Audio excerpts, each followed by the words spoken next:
unlock the intoxicating saga of Alice Lee Roosevelt Longworth, the scandal-sparking, rule-shredding daughter of President Theodore Roosevelt, who turned Gilded Age Washington on its head.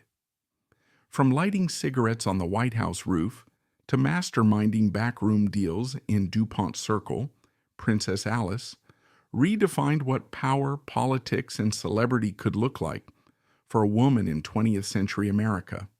This video traces her journey from tragic infancy and headline-grabbing debutante days to her clandestine love affair with Senator William Borah, her secret-sired daughter, and 7 decades of razor-sharp commentary that skewered everyone from William Howard Taft to Richard Nixon.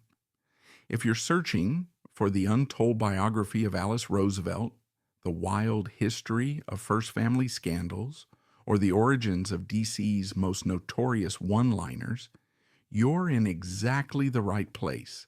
Hit play to meet the original influencer who proved wit can be a weapon of mass disruption. Alice Lee Roosevelt. Longworth entered the world on February 12, 1884.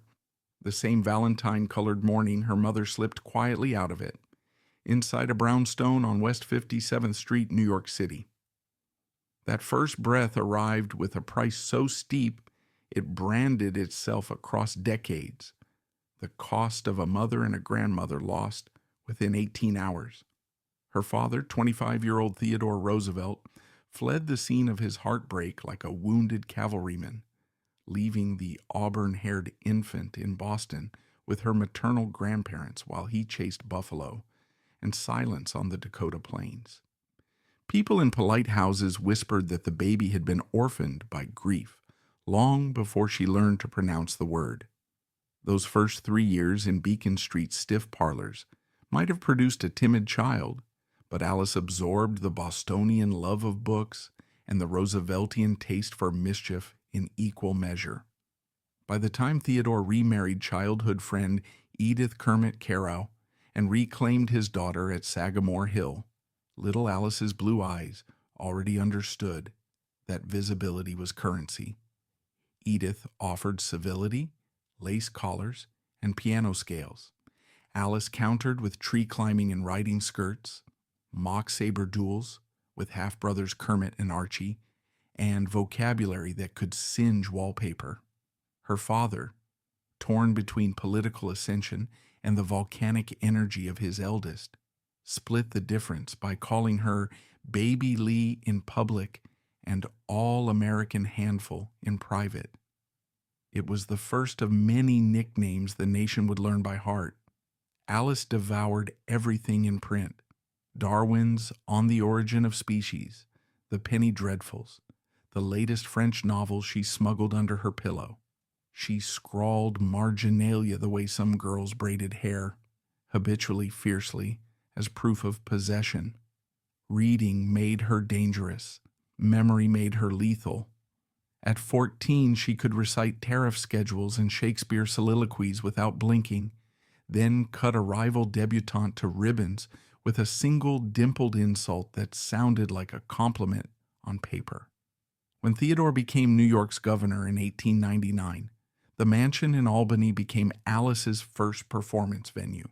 She hosted impromptu midnight seances with legislative pages, crashed sedan chairs into backstairs banisters, and once commandeered the State House stenographer's pool to type up a fictitious proclamation declaring Friday a holiday for unrepentant romantics. Reporters howled. Her father sighed. The city fell under her spell.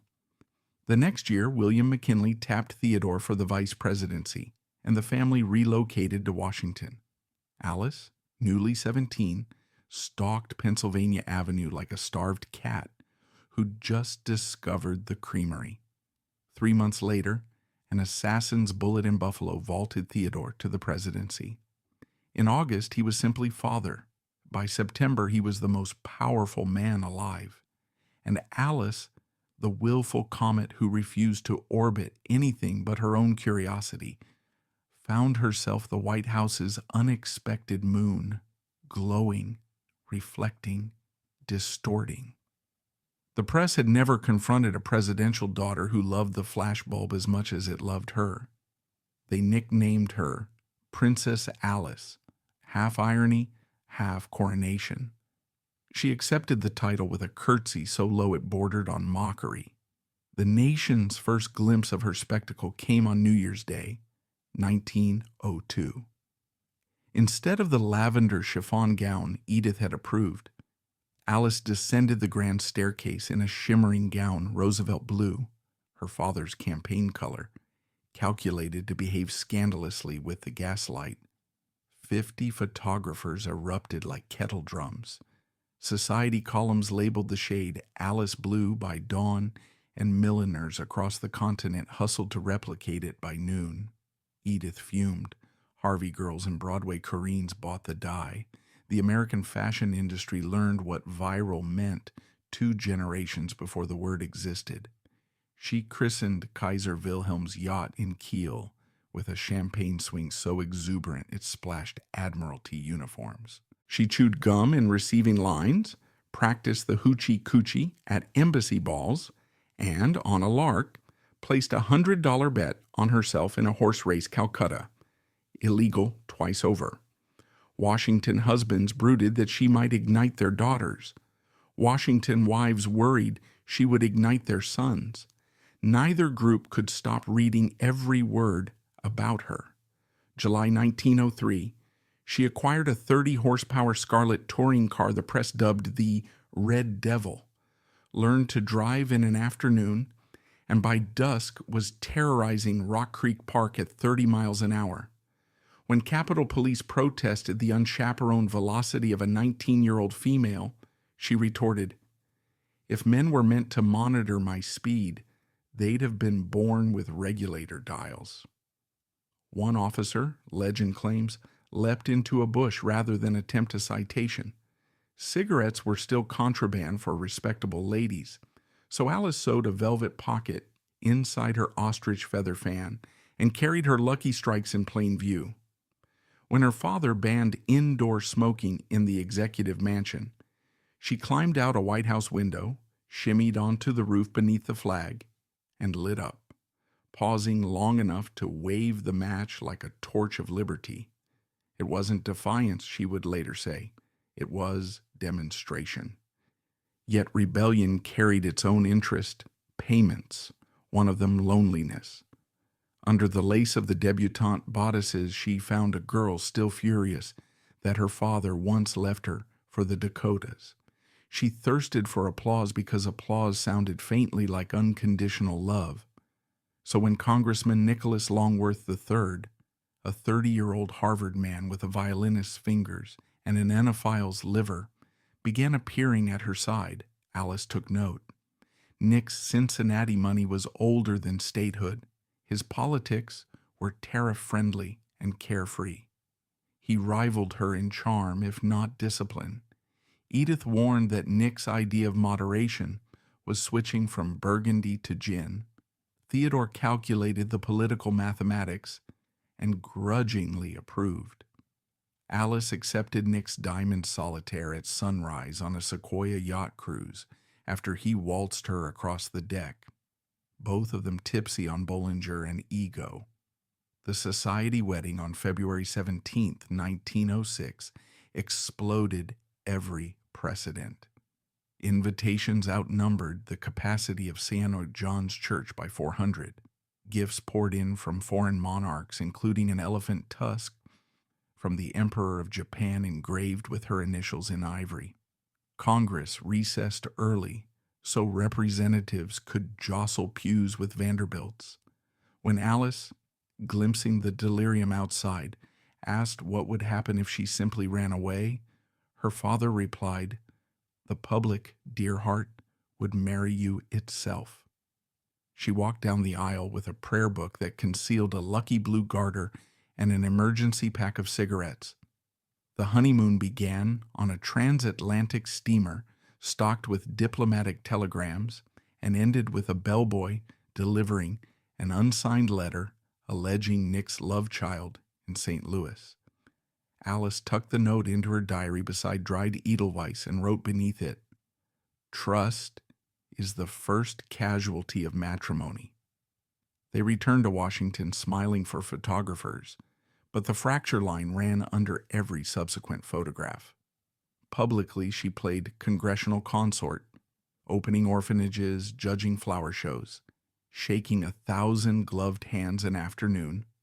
Privately, she weaponized her access. Her Monday evening salon in Dupont Circle mixed ambassadors, muckrakers, anarchists, and senators like a legislative sangria that tasted risky but went down sweet. A single epigram from her couch could circulate the Hill by sunrise. She once told a food inspection lobbyist, "Gentlemen, it is unwise to poison the electorate. Dead voters don't contribute." The Meatpacking Act advanced a week later. Politics split her heart wider than any romance. When President Taft's wife Helen invited Alice to a White House dinner, then dismissed her with condescension fit for Greek tragedy, Alice responded by burying a small voodoo doll labeled Nellie beneath a rose bush on the south lawn. She was subsequently stricken from the guest list for 3 years, a ban she called the finest credential I possess. The 1912 Republican Convention turned the ban into outright war. Theodore challenged incumbent Taft, formed the Progressive Bull Moose Party. Nick, clinging to the GOP's conservative wing, endorsed Taft. Alice begged, threatened, wept, and finally accepted the split. Marriage as bipartisan trench. She campaigned for her father in a white linen suit, writing speeches that dripped with Rough Rider bravado. Nick lost his seat. TR lost the election. Woodrow Wilson grinned from Princeton all the way to Pennsylvania Avenue. In the wreckage, Alice counted debts and alliances. Cincinnati beckoned, but she hated the smell of river coal and Nick's mother's ice-pick hospitality. She cultivated insomnia, then migraines. Her diaries filled with sketches of scaffoldings, half built, half bombed. Enter William Edgar Borah of Idaho, the Lion of the Senate, silver-haired, mountain-voiced, belonging to no machine but his own. They bonded over opposition to Wilson's League of Nations. She feared world government. He feared entangling wars. Their debates lengthened into twilight walks along the Potomac, then into unchaperoned weekends at Shadow Lawn, where the air smelled of pine and ambition. He kissed her once between paragraphs of a Gibbon volume, and she laughed. "Dear Senator, history will impeach us." He answered, "Let history subpoena me." The romance always balanced on the edge of rumor, yet in spring 1924, Alice realized she was pregnant, and Nick hadn't been sober in weeks. She retreated to Oyster Bay, avoiding the social radar more skillfully than any trained spy, and on February 14, 1925, delivered Paulina Longworth in a back bedroom painted sunrise pink. Nick, summoned by telegram, arrived wearing mismatched socks and cried when the infant gripped his finger. Washington's rumor mill hummed but never detonated. The Capitol operates on secrets sealed with etiquette glue. Borah sent yellow roses weekly, signing the card, "An admirer of your mother." Paulina grew up convinced Idaho was synonymous with chivalry. Nick's speakership of the 71st Congress restored some balance. Alice decorated the official residence with peacock feathers, Chinese silks, and a pillow embroidered, "If you can't say something good about someone, sit right here by me." During Prohibition, she served cocktails in antique teacups. When a sanctimonious dry asked why her cup tasted of gin, she responded, "The Lord works in mysterious liquids." Nick, enchanted by fatherhood, but ravaged by pneumonia, died in 1931, leaving an estate of debts and stunted investments. Alice rejected offers to run for his seat, quipping, "Voters prefer widows who weep, not ones who bite." Widowhood did not blunt her edges, it refined them to surgical sharpness. She published Crowded Hours in 1933, a memoir that outsold every political biography that year. then launched a thrice-weekly column syndicated to 80 newspapers. She pricked New Deal legislation as Uncle Sam's attempt to play Santa with a slingshot, called FDR's brain trust the alphabet soup of socialism, and reserved her juiciest acid for Eleanor. She's so earnest, even her undergarments stand at attention. Yet in private, she sometimes traded affectionate notes with her distant cousin's wife. Snark was currency, but connection was oxygen. Isolationist fervor drew her to the America First Committee, where Charles Lindbergh's winged glamour intersected with her own suspicion of European wars. After his Jews cause war misstep, she distanced herself overnight. "I don't mind a lost cause," she told a friend, "but I won't share a lifeboat with bigotry." When Pearl Harbor rendered isolationism moot, she volunteered for war bond tours and funneled column royalties to Chinese orphanages, penance wrapped in philanthropy. The 1940s peeled beloved faces from her life like petals. Brother Kermit shot himself in an army cabin during an Alaskan posting. Brother Ted went down in a bomber outside Normandy. Edith Roosevelt succumbed to old age and regret in 1948. Alice met each blow with the same ritual: 3 days of seclusion, 2 stiff martinis, 1 biting joke to signal stamina. But Paulina's downward spiral she could not outwit. The girl inherited her mother's beauty and her father's wanderlust, but not the armor. By 30, she juggled painkillers, John Donne sonnets, and postpartum depression with equal desperation. In January 1957, Paulina mixed Seconal, bourbon, and antibiotics in a Park Avenue apartment and never woke up. Newspapers called it accidental. Society called it suicide. Alice called it the worst thing ever to happen in a life already crowded with worst. Recovering from a mastectomy and half a lung removed, Alice adopted 9-year-old Joanna Sturm, Paulina's red-haired daughter. Critics wondered whether the acid-tongued icon could nurture. Joanna later recalled evenings of Baudelaire read aloud, impromptu Charleston lessons, and strict instructions to answer the phone with combinations, permutations, and salutations, who pray is calling. Alice framed motherhood as stewardship of mischief. Teach the child courage, wit, and a healthy distrust of solemn men. The Kennedy era resurrected something dormant in her, a nostalgia for the swaggering optimism she once embodied.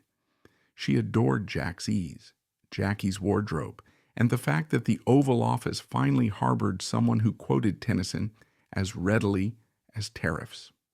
She dined at the White House, coaching Jackie on managing foreign reporters. If they ask about panty lines, reply in Latin. Dallas shattered her illusions. She spent the afternoon of November 22nd, 1963, staring at an unlit fireplace, whispering, "Not again, not this century." When the Nixons moved in, she offered Pat a silver case engraved, "To my fellow survivor of male ambition." Watergate evenings found her propped on pillows, oxygen cannula hidden by a feather boa, hosting clandestine dinners for senators who needed history's perspective served between roast chicken and repartee. She advised them to tell the truth in public and lie flatter in private, because flat lies reveal fewer cracks. When Nixon resigned, she wrote a note, "Dear Dick, next time burn the tapes and keep the dog. Affectionately, Alice." She spent her last summers at Hyannisport with the younger Kennedys, sipping daiquiris reduced to syrup by sun, quoting Dorothy Parker, and teaching Caroline the proper way to balance a cigarette holder despite Surgeon General warnings. Reporters still phoned every birthday. On her 95th, she told one, "Original sin? My dear, I invented the reboot." Joanna married a Foreign Service officer. Alice toasted them with Pommery and a caution: diplomacy is the art of letting other people have your way. February 20th, 1980, dawned pink over Dupont Circle through lace curtains, crisp as meringue. Alice asked for black coffee in the Morning Post, found the headlines boring, and declared, "The trouble with living so long is running out of good scandals." Mid-afternoon, she recited the opening lines of The Waste Land, laughed at the irony, and slipped into sleep before reaching, "April is the cruelest month." She was 96. Reporters worldwide filed obituaries that read like love letters to a vanished art form. Celebrity forged in wit rather than algorithms. Washington paused. Politicians who once dreaded her verdicts rang each other to trade remembered quips. A janitor who had delivered milk to her door every dawn for 20 years cried in the alley. Somewhere in Idaho, an aging library clerk placed yellow roses on Senator Borah's long, cold grave. Joanna closed the Dupont Circle townhouse and found stacks of diaries, each entry addressed to "Dearest Future," ending with, "I did as I pleased. What else is freedom for?" Alice Roosevelt Longworth rewired America's idea of what a woman attached to power could be: scathingly intelligent, loudly imperfect, allergic to apology. She turned the suffocating scrutiny reserved for presidential daughters into rocket fuel, and her contrails still fluoresce whenever a first family offspring refuses to stay politely invisible. She predicted the social media age without once touching a keyboard, craft the persona, own the narrative, never cede the punchline.